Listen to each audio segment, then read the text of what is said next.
Bem-vindos. O propósito deste vídeo é pura e simplesmente destruir a concepção popular a respeito de Friedrich Nietzsche. Eu não entrarei em detalhes sobre quem foi Friedrich Nietzsche. Não dissertarei a respeito das minúcias da filosofia dele, mas pode-se encontrar muito a respeito da filosofia dele neste vídeo, pois o propósito dele desmantelar o mito Nietzsche é uma grande refutação dos argumentos mais populares de um pequeno grupo de pseudo-intelectuais que, com o passar do tempo, foram criando ora um Nietzsche mais suavizado e homeopático, pasteurizado, de tal forma que ele possa ser ensinado em universidades federais como um filósofo importante e, em outras ocasiões, para descredibilizá-lo por completo. O primeiro desses argumentos balbuciantes é a de que a filosofia de Nietzsche é perigosa, depressiva, sombria e enlouquecedora, e que ele próprio enlouqueceu por conta de sua filosofia. Isso é mentira, pura e simplesmente. Mas isso exige um questionamento. A filosofia dele é perigosa a quem? Para que se queira tanto provar que ela seja fruto de um homem louco, impossível de dar crédito.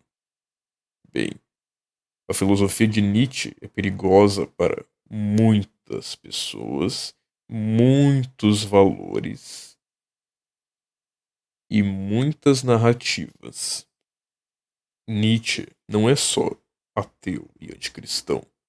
Ele é também anticapitalista, antidemocrático, anti qualquer movimento popular. Ele é um aristocrata radical, no sentido de uma aristocracia de seres humanos superiores, não de uma monarquia ou de uma aristocracia de sangue, a qual ele rechaçava. Portanto, assim, eu nem vou tentar rebater muito isso aqui. Isso aqui é só para uma introdução. Grande parte dos tópicos eu tirei de um vídeo do canal Olá Bocós, que tem uma argumentação de Bocó, argumentos de Bocó e conclusões de Bocó. E bem boçais também, chatas no geral. Mas eu acho interessante começar com isso, porque a quem interessa realmente descredibilizar Nietzsche? Muitas pessoas. E a quem interessa, além disso, tentar pintá-lo como um filósofo nazista, fascista, maligno. Ele gostaria de ser chamado de maligno, mas não pelos mesmos motivos de que essas pessoas tentam insultá-lo de tal forma. Mas tudo bem, vamos continuar e começar de verdade. O primeiro grande argumento contra Nietzsche é o de que ele é um relativista. A própria moça do Olá Bocós usa esse argumento de que não existem fatos, apenas interpretações, logo a interpretação dela tem tanto valor quanto de outras pessoas. Ah, isso é loucura. Porque é o seguinte, no âmbito, primeiro que ela leva o termo relativismo de uma forma bem solta, né? Tanto da tanto o relativismo moral quanto o epistemológico. Nietzsche não é nenhum dos dois.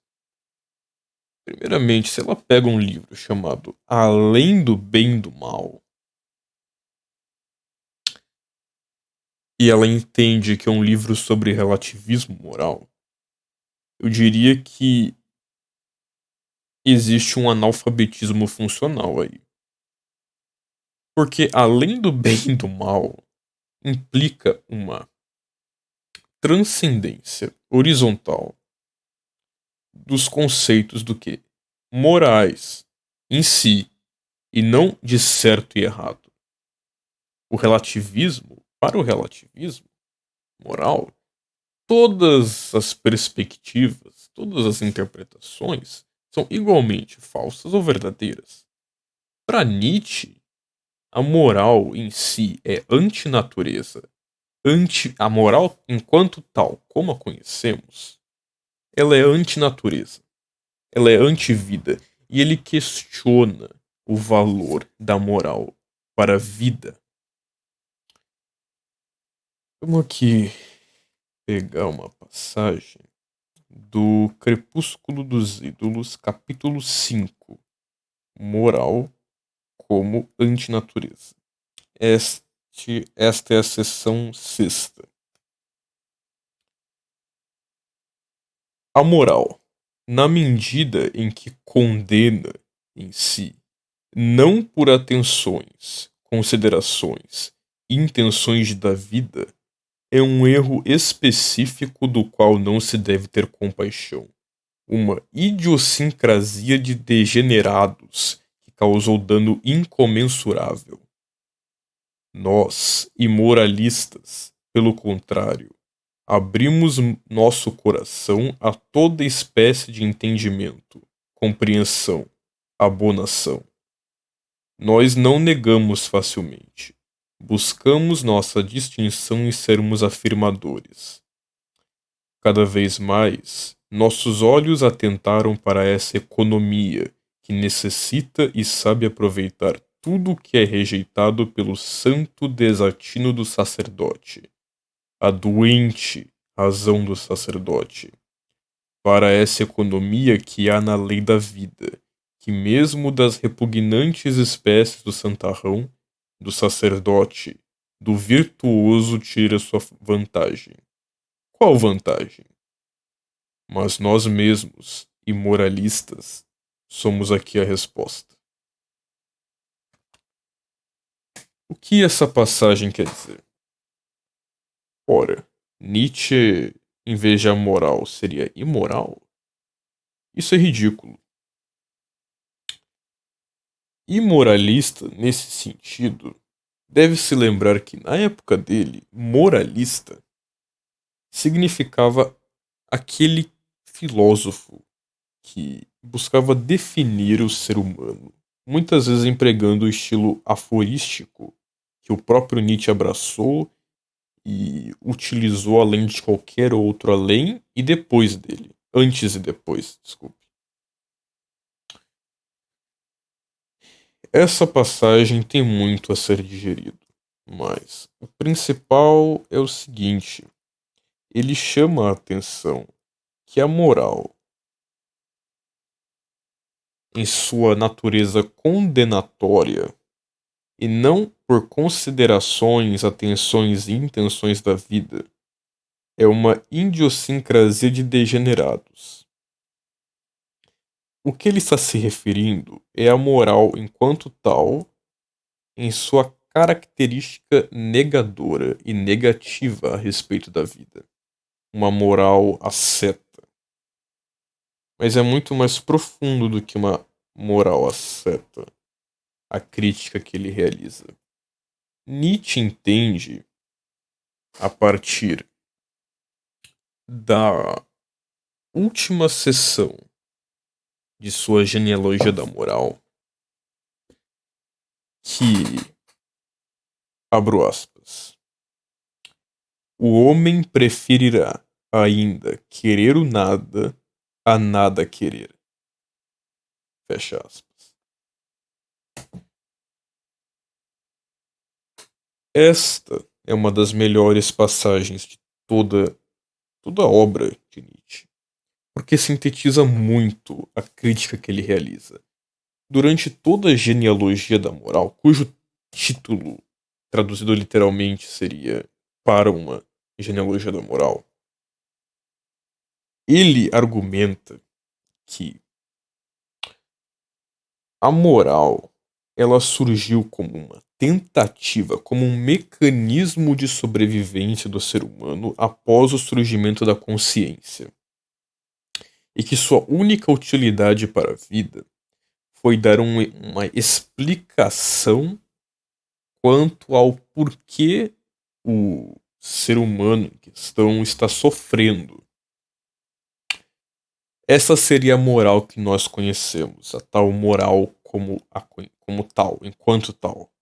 Porque no mesmo livro ele fala sobre a moral dos senhores e dos escravos, que eu já vou falar um pouco mais a respeito.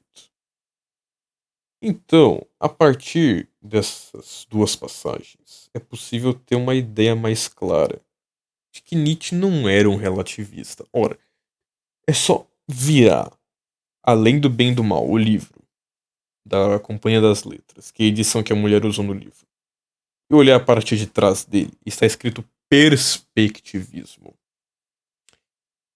Epistemologicamente, Nietzsche é um perspectivista do conhecimento.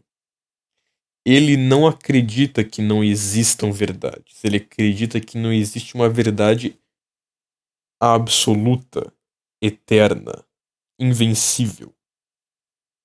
Para ele, isso não existe. E quando uma pessoa quer pintar uma verdade como absoluta, o que está acontecendo é que essa pessoa está balbuciando e está fazendo uma autoconfissão, que ela não chama de autoconfissão, mas de uma verdade que se aplica a tudo, que é de certa forma uma manifestação da vontade de poder por parte dos filósofos de todas as épocas. O perspectivismo de Nietzsche, ele entende que a verdade é algo indesejável e muitas vezes contrária à vida. Isso está no primeiro aforismo de Além do Bem e do Mal. Primeiro ou segundo, se não me engano, depois do prólogo. Por quê?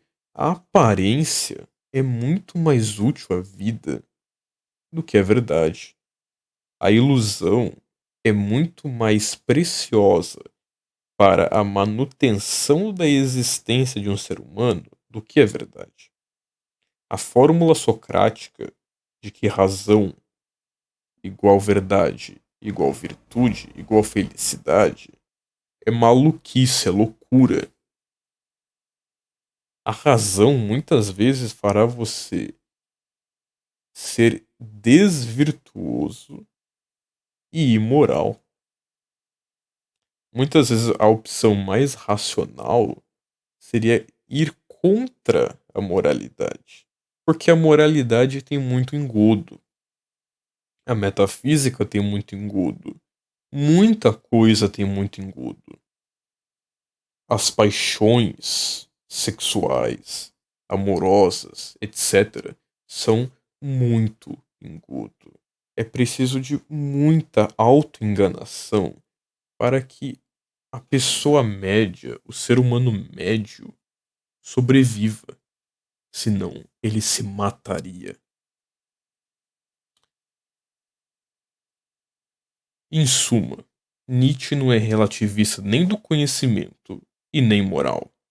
Ele questiona o valor da moral como a conhecemos e, ao mesmo tempo, questiona o valor de verdades absolutas, ou melhor, põe em xeque as verdades absolutas, afirmando que elas são todas mentiras, que são confissões daquelas pessoas que queriam que aquelas coisas fossem verdades absolutas para dar uma segurança a elas mesmas, um puro egoísmo e uma vontade de fabricar e de impor uma visão de mundo, entenda esse termo literalmente, como absoluta para satisfazer o próprio ego.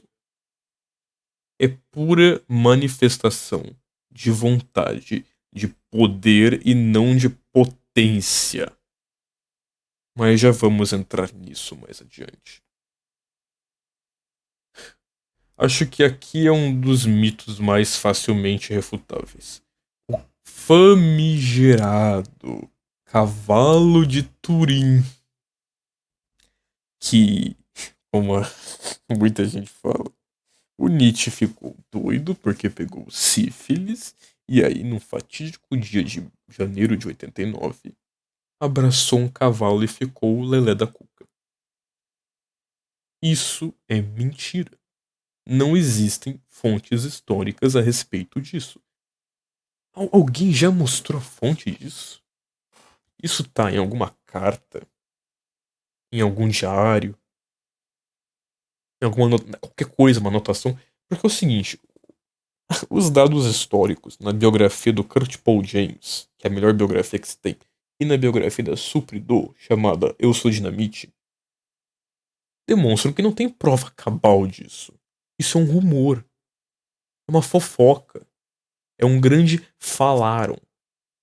E foi disseminado pela primeira vez, convenientemente, perto da morte do autor. Não me lembro se foi antes ou depois, mas foi 1899 ou 1900, 1901. Foi nessa época.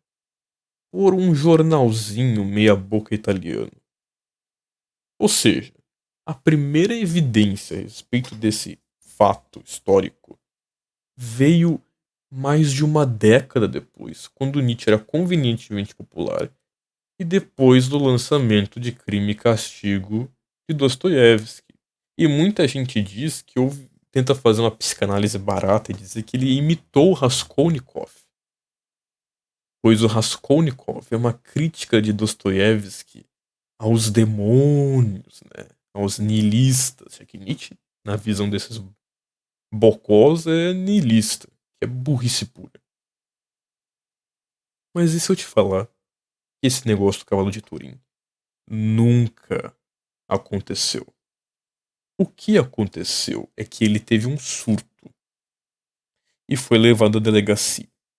Ninguém sabe o que aconteceu. Não foi registrado em lugar algum. Se perdeu. O dono da meia água em que o Nietzsche morava foi até lá e tirou ele da delegacia. E depois de um tempo, salvo engano, não foi o Koselitz, porque o Koselitz ele respondeu às cartas do Nietzsche como se fossem piadas. Quem respondeu seriamente foi. Escapou o nome, mas era o sujeito que cuidava das finanças dele. Era outro grande amigo dele, um teólogo, que eu esqueci o nome agora. Mas isso não vem ao caso. O ponto é que esse negócio, Cavalo de Turim, é uma mentira. Que foi provavelmente inspirada no livro de Dostoiévski. Por quê? Porque Nietzsche fala sobre Dostoiévski. Mas não tem nenhuma prova de que ele tenha lido Crime e Castigo.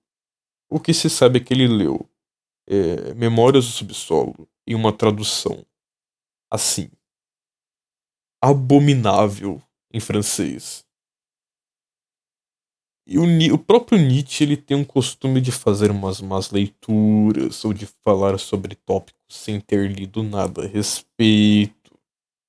Então, mesmo se ele fosse falar sobre crime e castigo, provavelmente ele falaria algo errado. Nietzsche, como filólogo, muitas vezes, até na vida pessoal, ele mentia muito. Então, mesmo que se ele falasse sobre Raskolnikov, só se encontrassem o livro na lista dos livros que ele leu, ou uma carta dizendo que ele leu, poderia se afirmar que ele leu o livro. Por exemplo, ele nunca leu Kant e fala muito de Kant. Nunca leu, nada. Portanto, não. Cavalo de Turim não foi uma psicanálise louca que ele leu Crime e Castigo. Ele não leu porra nenhuma de Crime e Castigo. Nunca aconteceu, as evidências são questionáveis, as fontes históricas são abomináveis. Mentira. Não rolou. Já vamos engatar aqui. Nietzsche é um niilista? Não, não é. Ah, mas ele é um niilista ativo. Esse termo libera o ridículo. Porque é como se ele fosse destruir tudo para reconstruir. E isso é uma simplificação até que mórbida. Ele vai dizer que nada tem sentido porque ele quer colocar algo no lugar da falta. Cara, isso é burrice, cara. O que ele quer dizer desde o começo é o seguinte: se você quer ir atrás da verdade, indague. Se você quer ser feliz, acredite. Isso é numa carta que ele escreveu pra irmã. Cara, se você for atrás da verdade, da existência, você vai ser niilista. O ponto do Nietzsche nunca foi destruir tudo com um propósito grandioso de recriar os valores. Nunca foi o propósito dele. O Übermensch não é isso. Ele não é uma substituição. O Übermensch. Eu vou entrar no Übermensch depois. Mas o Nietzsche não é niilista. Nem mesmo niilista ativo. Isso é uma simplificação ridícula. O Nietzsche não só quer uma pessoa que destrua e construa, porque ele mesmo não constrói muita coisa. Ele mesmo diz em Et Homo, ele mais destrói do que constrói. Mas para construir é preciso reconstruir, é preciso destruir. Mas onde é preciso? Mas a questão dele não é reconstruir, não é substituir, é ir além. É ir além do mundo em que vivemos hoje, dos valores que vivemos hoje, das mentiras. Porque a mentira, ela é essencial para a maioria. Ela é vital. Ela é uma condição de existência. Raríssimas são as pessoas que vivem sem o engodo, sem a mentira, sem a ilusão. E essas pessoas, bem, vamos deixá-las de lado, de canto por enquanto. Vamos falar sobre o niilismo. Para começar, eu já quero destruir a concepção, rapidamente, destruir a concepção de que Nietzsche é um niilista, Isso é tosco, tosco, muito tosco. Na página 196 dos Fragmentos Póstumos, traduzidos por Flávio Cote, este é um fragmento de novembro de 1882 a fevereiro de 1883, de número 218. Esses são meus inimigos. Querem derrubar tudo e não reconstruir a si mesmos. Dizem: tudo isso não tem valor.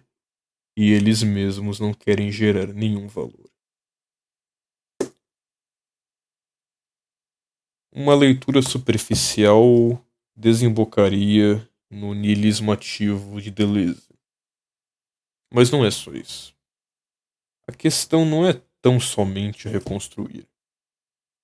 Porque destruir só para reconstruir. Tá. Primeiro, por que destruir? Por que reconstruir? E o que reconstruir? O niilismo ativo não é uma saída do niilismo. Porque o entendimento de Nietzsche do niilismo é diferente da concepção popular de niilismo. Para o Nietzsche, um cristão é um niilista. Um comunista é um niilista. Da mesma forma. Para o Nietzsche, niilista é aquele que nega o real em prol do ideal. Ou de qualquer coisa. Para ele negar o real é niilismo. É você viver em função do nada.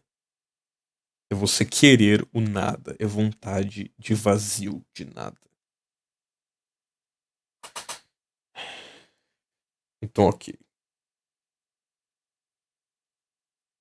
Nietzsche propõe em Crepúsculo dos Ídolos uma metodologia crítica.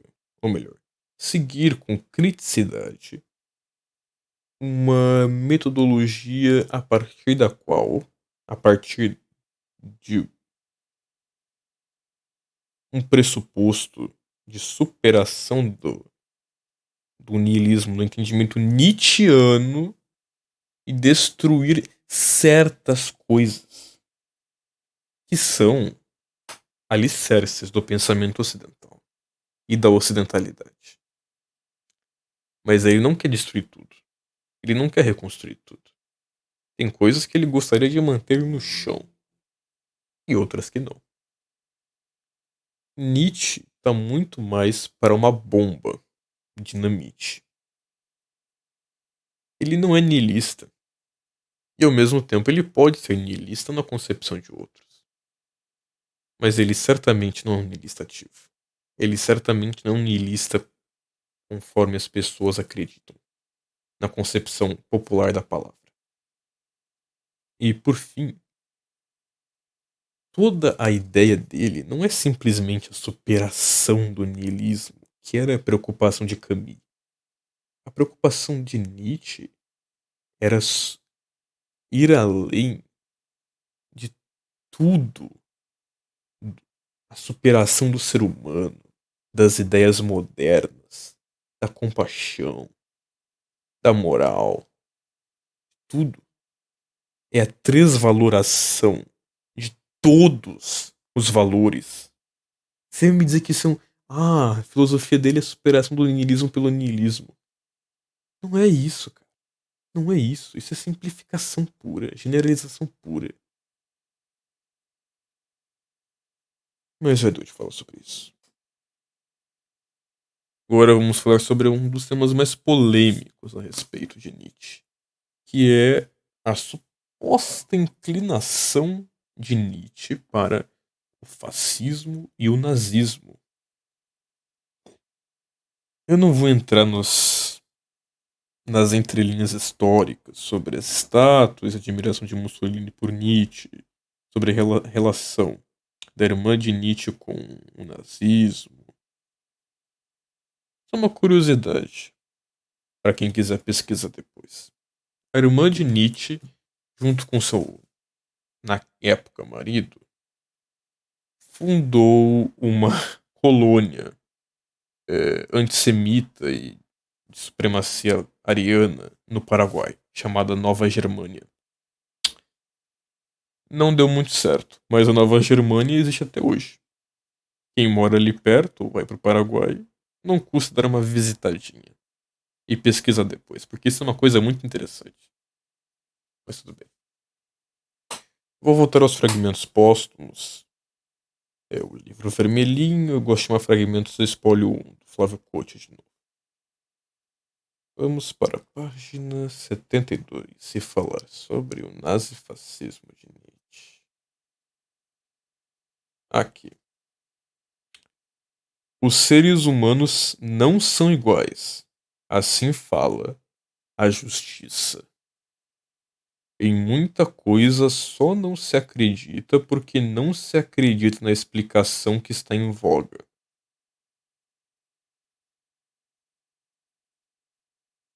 Vamos ler mais alguns trechos.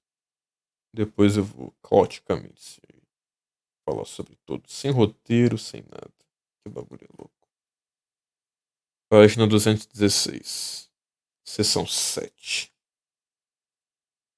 Desculpa, 56. Seção 56. Antigamente havia a teoria de que o Estado teria uma utilidade calculada. Agora se tem a praxis disso. A era dos reis acabou, pois os povos não são mais dignos deles. Os povos não querem ver no rei a imagem primeira do seu ideal, mas um meio para o próprio proveito. Essa é toda a verdade. Mais um. Mas alguns, na verdade.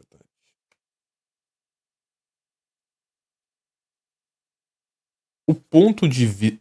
Página 239, seção 238. Do Fragmentos do Espólio, julho de 82 a inverno de 83/84. O ponto de vista supremo do jesuitismo e do socialismo é dominação da humanidade com a finalidade de fazê-la feliz. Fazer a felicidade da humanidade mantendo a ilusão, a crença. Para isso, o meu movimento contrário, dominação da humanidade com a finalidade de sua superação. Superação mediante doutrinas em que ela acaba, exceto os que conseguem suportá-las.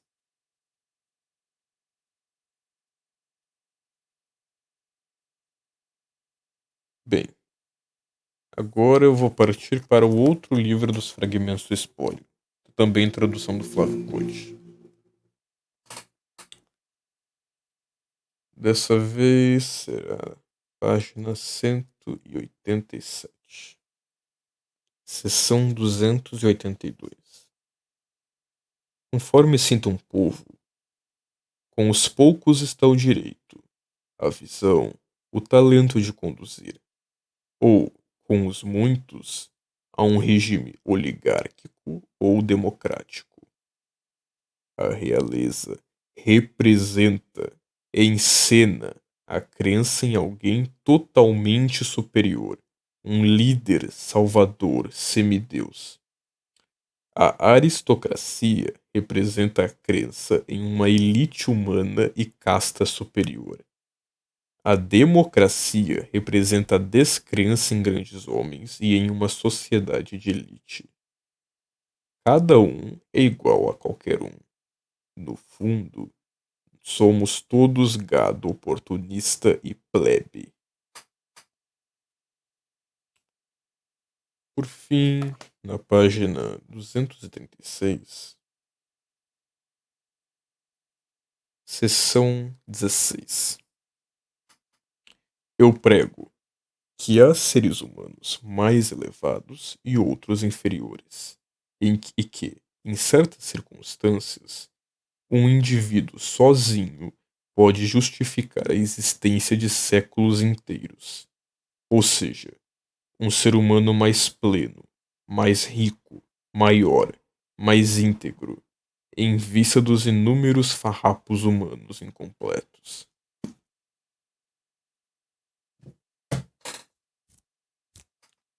Politicamente, Nietzsche não é nazista e nem fascista, pois ambos são movimentos de massa. Nietzsche também é contra o capitalismo. Nietzsche também é contra o nacionalismo e o patriotismo, vendo neles apenas uma utilidade latente para controlar certas pessoas e basicamente torná-las úteis para trabalhar com mais empenho, para se manter na ilusão do sistema em que elas vivem e para que vão à guerra, em guerras muitas vezes fúteis. E guerra em Nietzsche muitas vezes tem um significado puramente psicológico ou subjetivo. Ele era antibelicista, ele participou de uma guerra e em várias cartas ele representa-se e se demonstra verdadeiramente aflito e preocupado a respeito das grandes guerras de sua época, dos canhões, armas de fogo e dos horrores da guerra. E ao mesmo tempo ele dá glória a essa guerra. Mas há uma guerra diferente. Mas não vou entrar nesse mérito aqui. Nietzsche é nazista? Não. Não é preciso ser um gênio para entender isso. Ele é contra qualquer movimento de massa, é contra qualquer nacionalismo, é contra qualquer patriotismo, é contra o próprio conceito de pátria ao sugerir um governo mundial. Neste aspecto, o governo mundial poderia até tentar sugerir uma relação.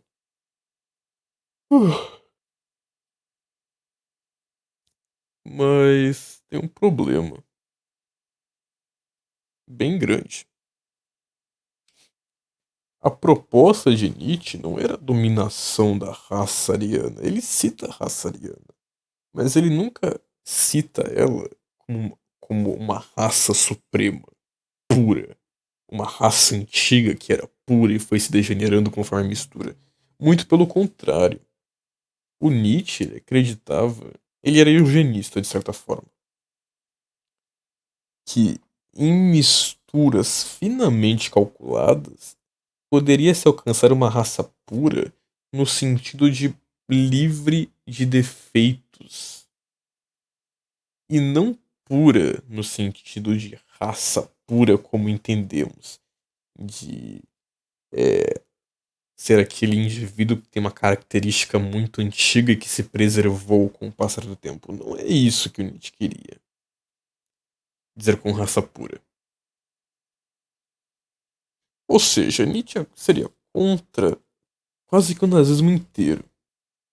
Nietzsche não faz sentido no nazismo, mas ele propõe metodologias semelhantes. Nietzsche não buscava melhorar o ser humano enquanto tal, mas sim a superação do ser humano. Isso são coisas diferentes. Ele não queria o ser humano ideal, ele queria a morte do ser humano ideal.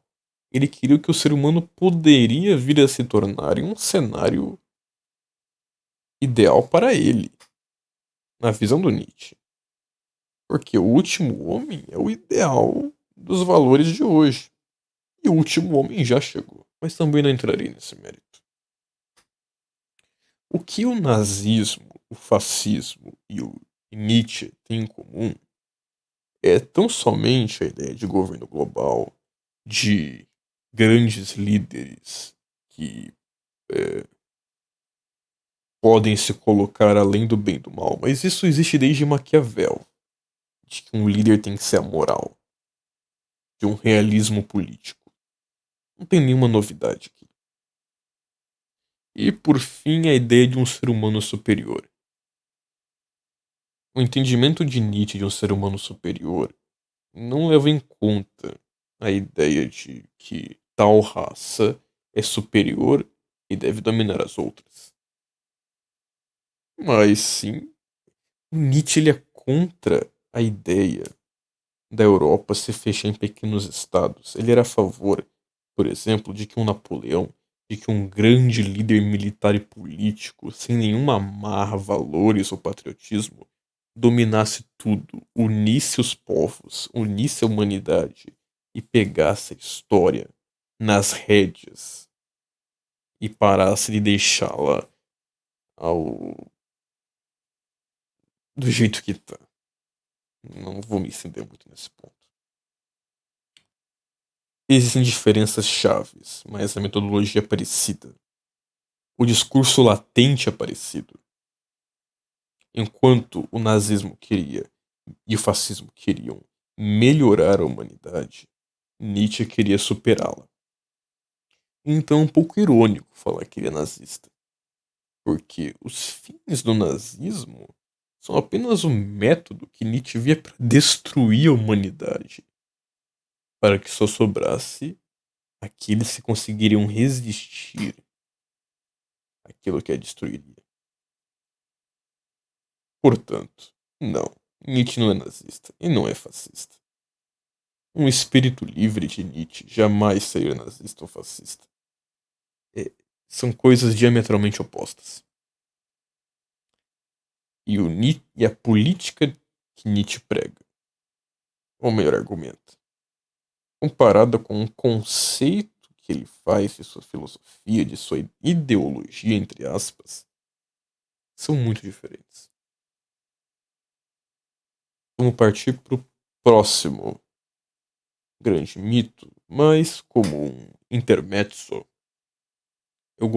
gostaria de falar um pouco sobre alguns erros comuns de quando se lê Nietzsche.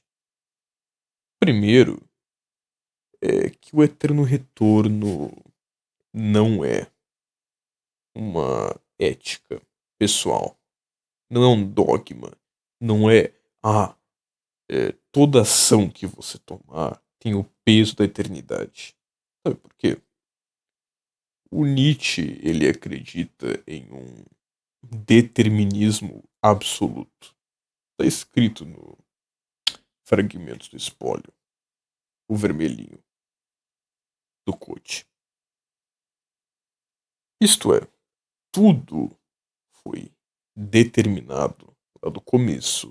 E o universo não tem começo e nenhum fim. Porque, ora, é óbvio, se a energia é sempre constante, e se para o universo ser infinito e a energia é constante, então o céu seria um brilho enorme, estrelas infinitas, se o espaço é infinito. Então Nietzsche entende o quê? Que o espaço é finito e que o tempo é infinito. E que o tempo não tem começo nem fim.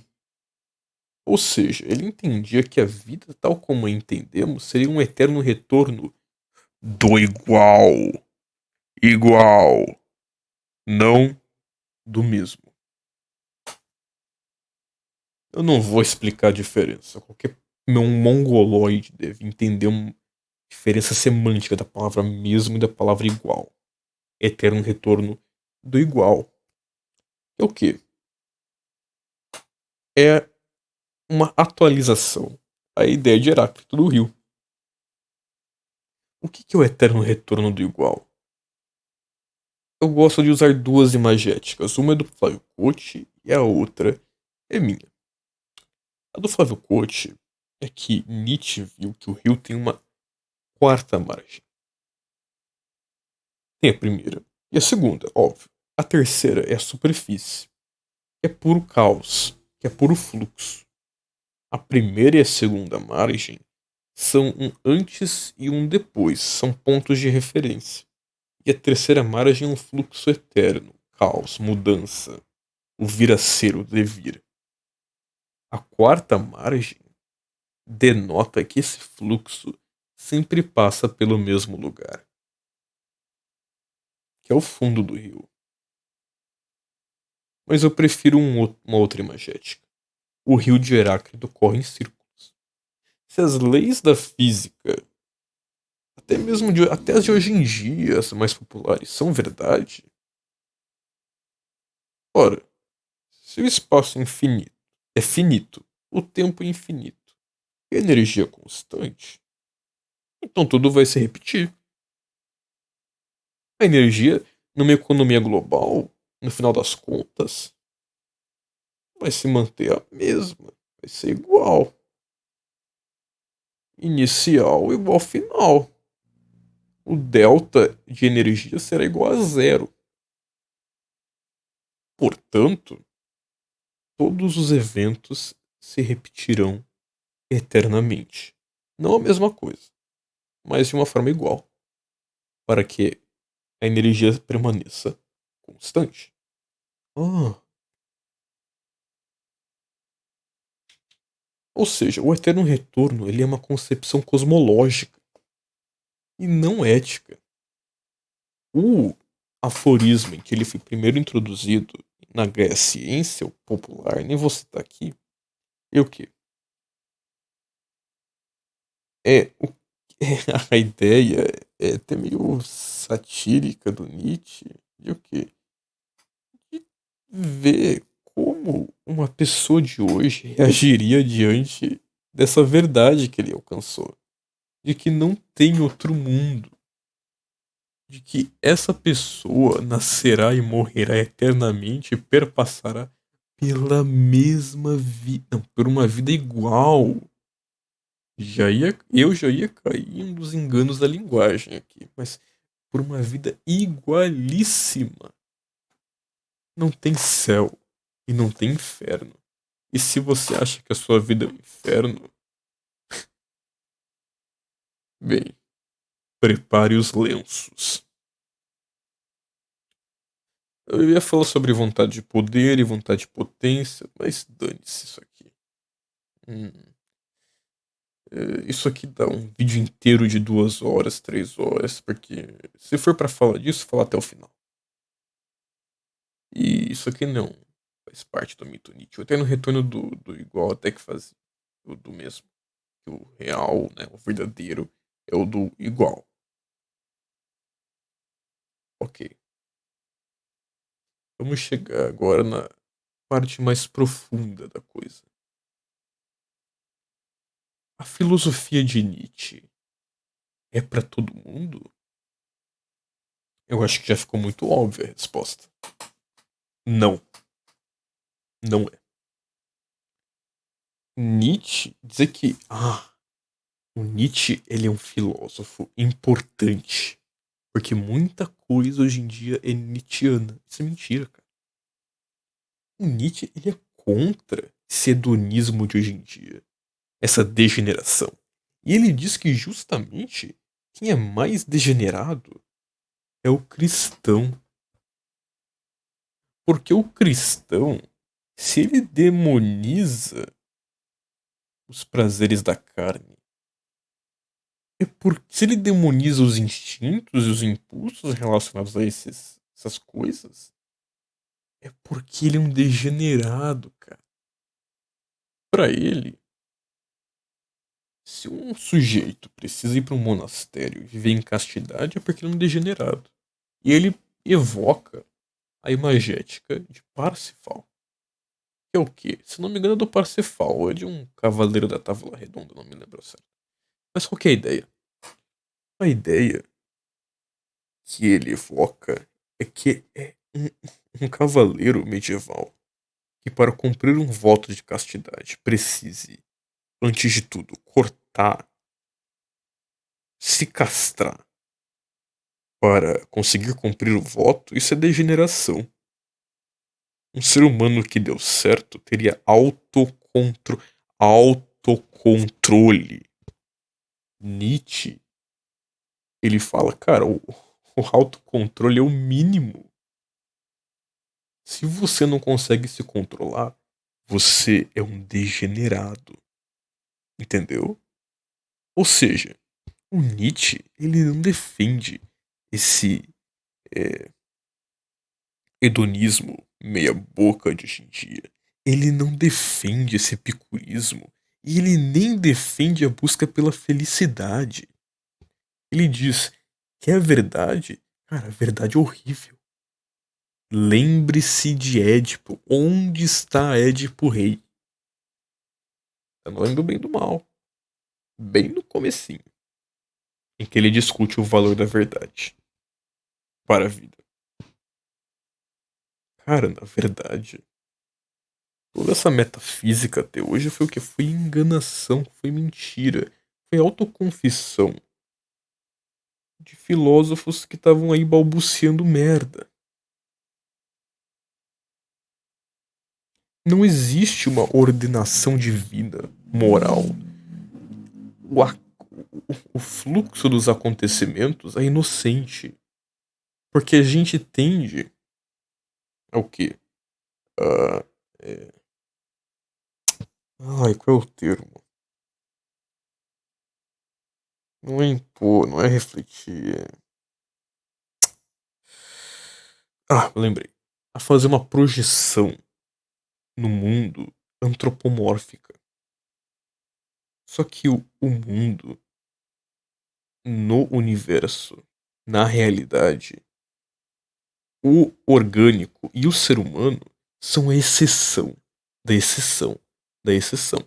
E talvez, se o universo leve trilhões, quatrilhões de anos para ser destruído, ou bilhões, cara, a gente, no final das contas, não durou nada. Se a gente durar se a gente durar 500 milhões de anos é muito. E pra economia geral do universo, isso é peidinho. A filosofia de Nietzsche não é pra todo mundo. Não é. É pra o quê? Tem muita gente que discute, é possível viver filosofia de Nietzsche? Cara, possível é. É possível. Só que ele defende ao mesmo tempo um Goethe e Napoleão. filosofia de Nietzsche, a ideia dela é cultivar seres humanos mais elevados. É a superação dos valores vigentes por uma metodologia crítica e radical.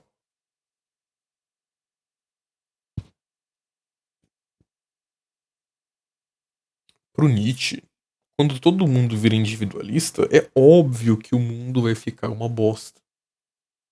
Por isso que ele fala tanto no Código de Manu em Crepúsculo dos Ídolos. Pro Nietzsche falando aqui. Os inferiores têm que obedecer. Eles têm que ter temor reverencial perante a casta superior. Ou seja, o Nietzsche, ele não criou esse mundo de hoje, cara. Não tem nada a ver.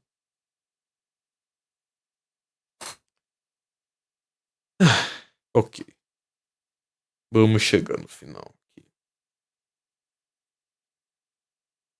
Vou rapidamente falar sobre a questão da sífilis.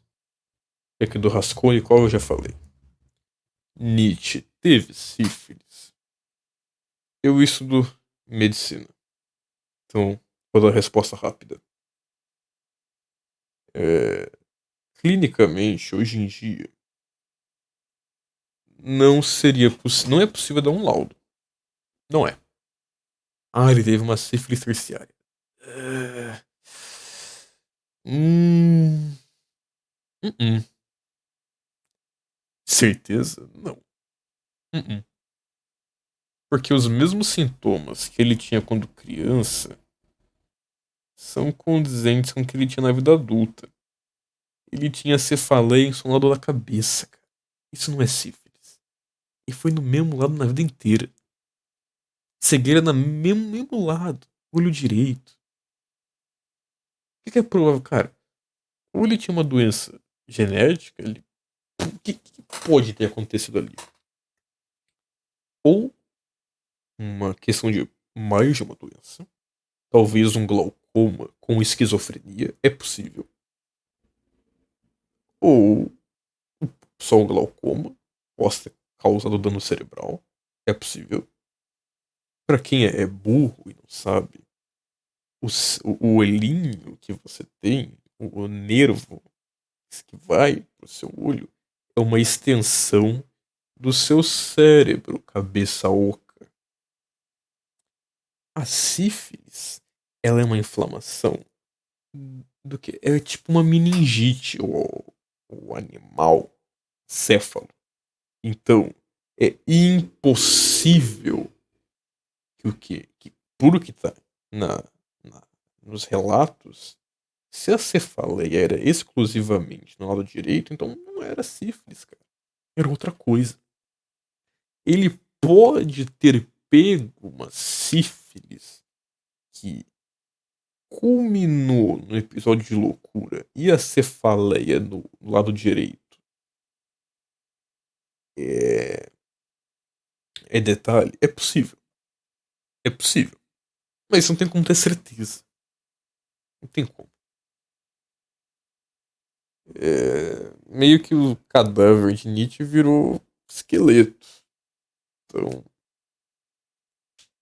não tem muito que fazer pesquisa a respeito. Tem muitas possibilidades de diagnóstico, de patografia. Mas assim, bater com tanta certeza nessa tecla da sífilis é irritante. E é burro. E a gente que. Ah, tá na Wikipédia, tá no Barça. Que nem a mulher do Olavo Costa. Ai, o Barça. Pô, tu pega uma página de uma enciclopédia e tu acha que tu entendeu a vida inteira do cara. Não, né? Meu Deus do céu. Assim, sífilis é embaçado, cara. Não tem nenhuma evidência cabal de que ele tenha sífilis. Não tem. Desculpa, não tem. Pode ter sido o quê? Pode ter sido muita coisa. Pode ter sido um glaucoma, que é o câncer no olho, misturado com esquizofrenia, e misturado também com sífilis. Pode ter sido uma doença genética muito rara, misturada com sífilis. Pode ter sido só glaucoma, só sífilis. Só sífilis não, não pode ter sido. Ele tinha outras doenças também. Nietzsche era muito doente. A saúde dele era muito oscilante. Ele tinha disenteria. O estômago dele era tudo ferrado. Ele se, ele se entupia de drogas também. Ópio, haxixe. Usava mercúrio como remédio. Na época mercúrio era remédio.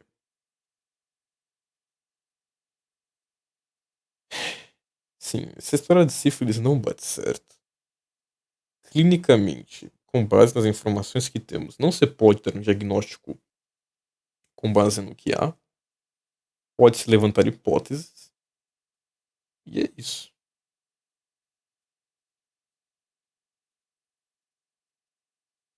Ok, vamos finalizar agora com o último aspecto do mito Nietzsche. Depois de falar sobre filosofia de Nietzsche, é, né, perigosa, sombria, enlouquecedora, do relativismo que não existe, do cavalo de Turim que não aconteceu, do niilismo que não é niilismo coisa nenhuma, do nazifascismo que é incabível, do eterno retorno que é muito mal compreendido, de que a filosofia de Nietzsche não é para todo mundo e tentar entendê-la como tal é burrice, e da sífilis, vamos falar, por fim, sobre o mais mal entendido conceito de Nietzsche, que é o Übermensch. É super-homem, além do homem, ou ser acima do humano? Nenhum dos dois. Por quê? Ó, aulinha de alemão. Cambado, aulinha de alemão. Über quer dizer ao mesmo tempo acima e além. Ah, é a mesma coisa que over do inglês. Ah, olha só. Então super-homem não dá muito certo, né? E mensch é homem? É, é homem no sentido de humano. Então a melhor tradução é ser acima do humano. Mas é acima e além. Então eu prefiro a tradução ser que trespassa o humano. Ou ser que está acima e além do ser humano. É isso. Então, a solução mais elegante seria só colocar Übermensch. E explicar o que significa. É, tentar traduzir isso como no alemão não fica bonito, não fica legal, fica uma coisa estranha. Eu acho que é preciso chegar ao entendimento de que a única língua que é capaz de chegar próximo disso é o inglês com o Overman. Mas Overman fica esquisito. Mas é a coisa mais próxima.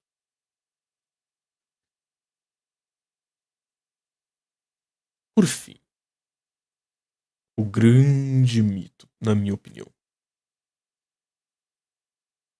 Nietzsche é um filósofo importante? Primeiro, vamos começar a questionar. Nietzsche é filósofo? Depende. Ele ao mesmo tempo diz que sim e que não. Ele diz que ele é filósofo, e ao mesmo tempo ele se declara antifilósofo. Nietzsche é filósofo? É, mas a sua filosofia, quando comparada com a maior parte da filosofia, enquanto, enquanto tal, é antifilosofia. Porque ela é perigosa. E eu perguntei, ela é perigosa ao quê? Ela é perigosa a filosofia enquanto tal. Só que a filosofia de Nietzsche não destruiu a filosofia enquanto tal. Ela fez uma crítica incisiva, ácida, destrutiva, sim. Mas a filosofia, enquanto a conhecemos, é a mesma da época dele. É a mesma coisa, cara. Mesma coisa. As mesmas mentiras. Os mesmos engodos. Para nós é loucura pensar em, por exemplo, um sistema econômico que não seja o capitalista por conta do sistema de valores, cara. E o comunismo é só um capitalismo que deu errado. É um cristianismo laico, um cristianismo ateu. E é niilista.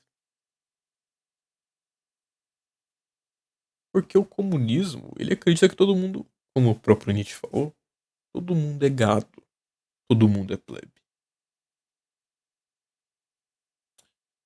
O comunismo é a doutrina do último homem, tal qual o cristianismo, tal qual o capitalismo do burguês neurótico.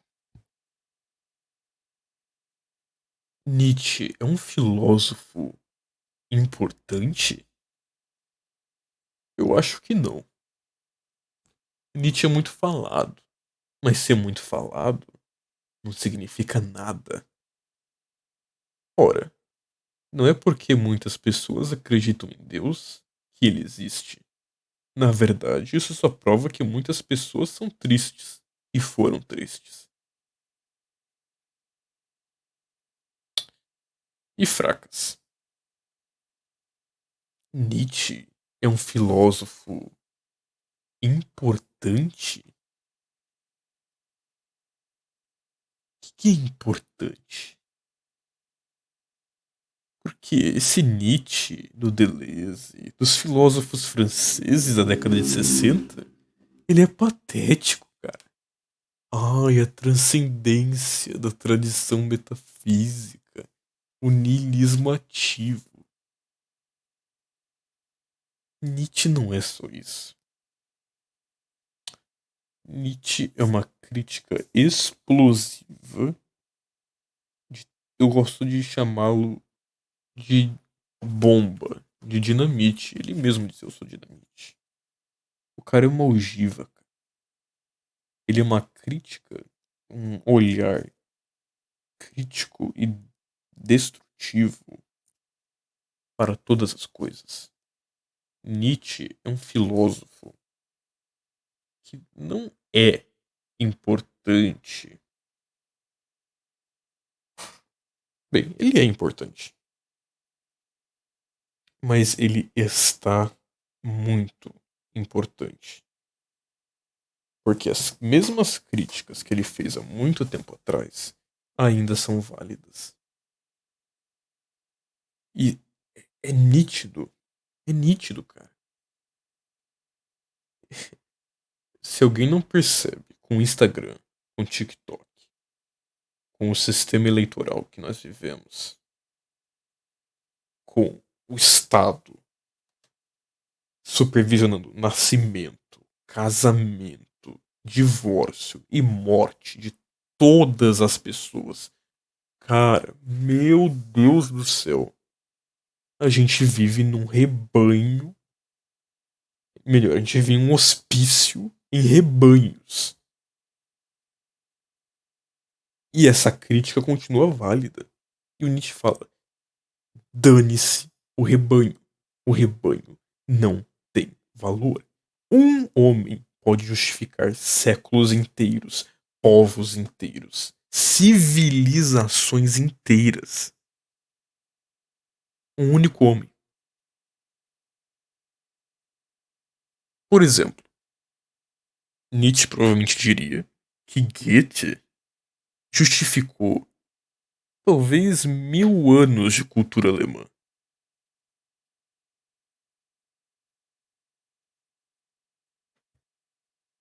Nietzsche não é filósofo da vida, filósofo da suspeita, filósofo da rebeldia. Não é nada disso. Ele é o filósofo do eterno retorno. O filósofo de de certa forma, um racionalismo crítico. Porque ele não é um irracionalista, mas ele coloca a razão em seu devido lugar.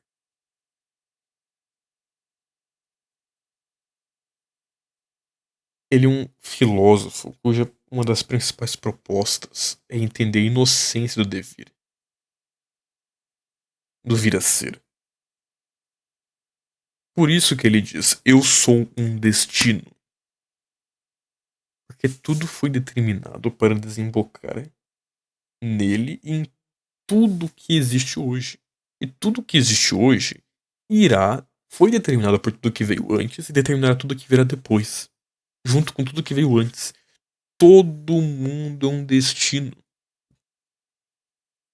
Por isso que quer dizer amor fati.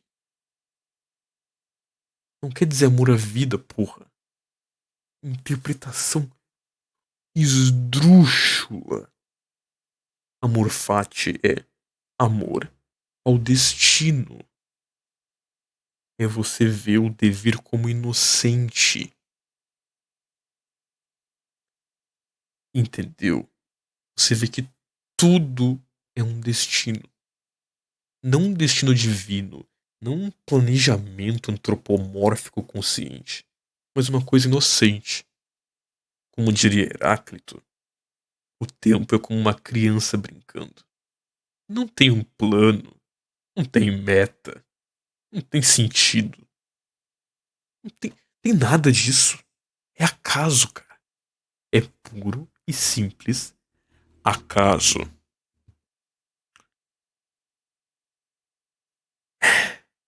Cansei. 1 hora falando. Eu tô longe de conseguir destruir um mito Nietzsche com isso. Mas isso dá uma pincelada boa. E deu pra quebrar. Principalmente a parte do relativismo, do niilismo, do nazifascismo e do eterno retorno. E do. Porque é o seguinte, Nietzsche. Ele é mal entendido quando você tenta entendê-lo como um filósofo que tá dialogando com todo mundo. Quando você entende que ele está dialogando com poucos, que são os espíritos livres, e que dentre os. E que quando ele dialoga com os espíritos livres, esse diálogo, ele não está falando com o Hilbermensch. Ele está falando com aqueles que deverão, como Zaratustra, preparar o mundo com condições ideais para o surgimento de uma superação do ser humano. Senão, o último homem virá. A decadence, como ele prefere o termo em francês, vencerá. E então, a vida, um mecanismo de sobrevivência, que é a moral, vencerá sobre a vida. Portanto, para Nietzsche, é preciso ir para além do bem e do mal. É preciso abraçar a vida. E é preciso tratar dela com uma forma quase que inapreensível para o entendimento de hoje. O que é o Übermensch? Eu não sei. Eu não sei. O que seria um ser que trespassa o ser humano, que está acima e além? O que é o além do homem? O que está além do homem?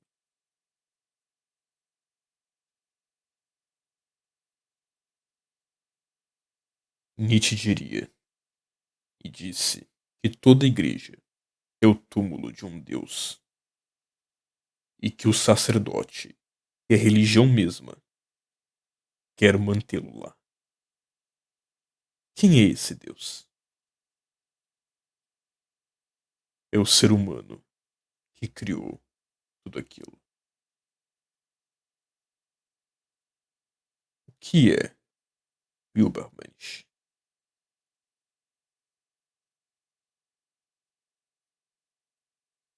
O que é Wilbermensch? Eu não sei. A vida vencerá ou a decadência? A consciência foi um erro ou um acerto da vida? A vida é consciente?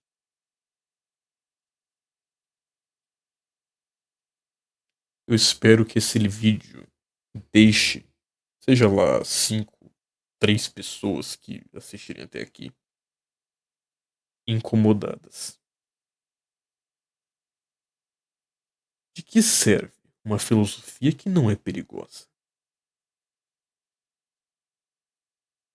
De que serve um espírito livre que não se põe a questionar até mesmo as coisas que ele acredita? O que serve um médico se ele não é crítico a respeito de tudo que veio antes dele?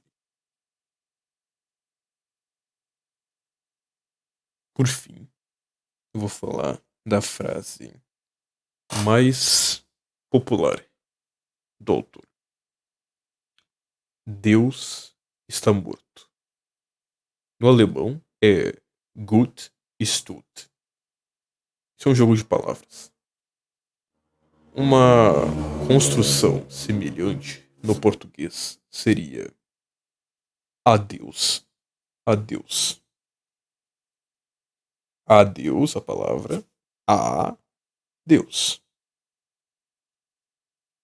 Não é a mesma coisa, mas é para dar uma ideia. Nietzsche fazia muitos jogos de palavra. Muitos.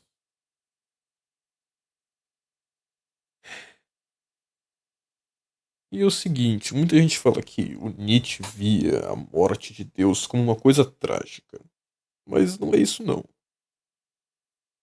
Ele via que era perigosa, porque a morte de Deus implicaria numa metafísica da verdade científica, de que a ciência proveria a humanidade com verdades absolutas e irrefutáveis, com verdades verdadeiras.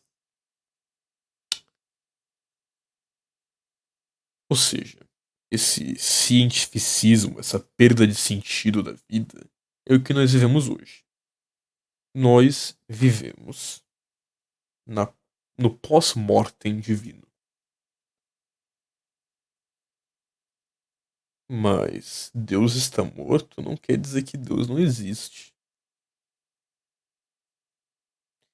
E se ele existisse? Para Nietzsche, ele acreditaria ainda menos. Está escrito no Anticristo.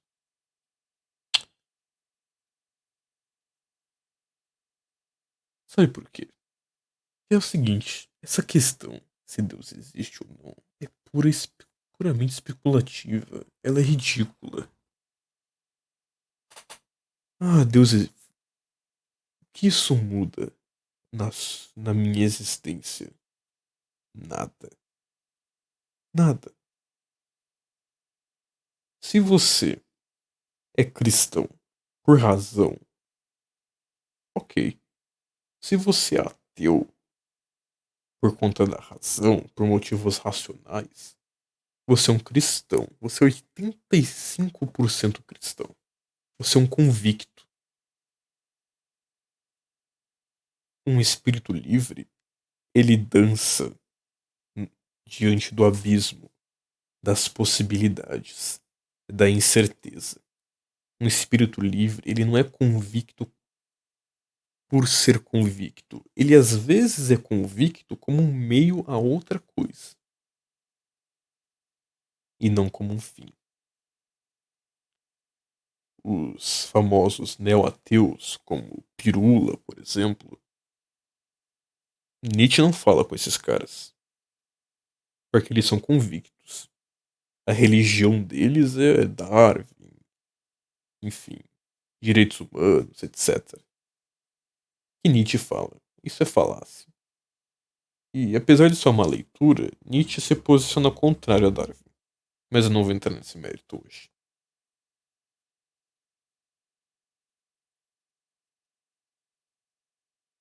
O mito Nietzsche, como você pode ver, ele é insustentável. A filosofia de Nietzsche é perigosa. Mas não é perigosa a quem a lê. Nietzsche nunca abraçou um cavalo em Turim. Não é niilista. Não é nazista ou fascista. O eterno retorno não é uma ética. Amor fati não é um hedonismo barato, ai eu amo a vida. Não é isso. É amor ao destino, ao determinismo absoluto, à inocência do devir. Nietzsche não é para todo mundo. E nunca deve ser analisado por essa lente, em que todos os filósofos são analisados. Ubermensch não é um cara fodão. Não é o primeiro lugar, o primeiro colocado, o melhor. Não é. O Ubermensch, a característica principal dele é a incompreensibilidade. Uma pessoa só é o melhor em relação a alguma coisa. Primeiro lugar, dinheiro, Deus, igualdade, felicidade, amor.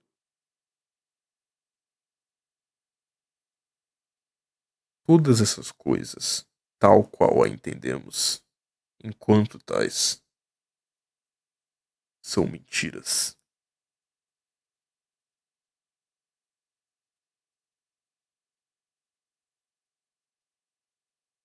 Por fim, o que é o Übermensch?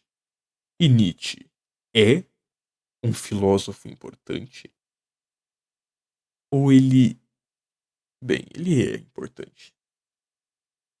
Mas ele não está mais importante ainda hoje em dia? Olhem pela janela e verão o resultado dos valores, dos princípios, das mentiras linguísticas, semânticas, metafísicas, moralistas e morais que a qual vivemos sob o jugo delas.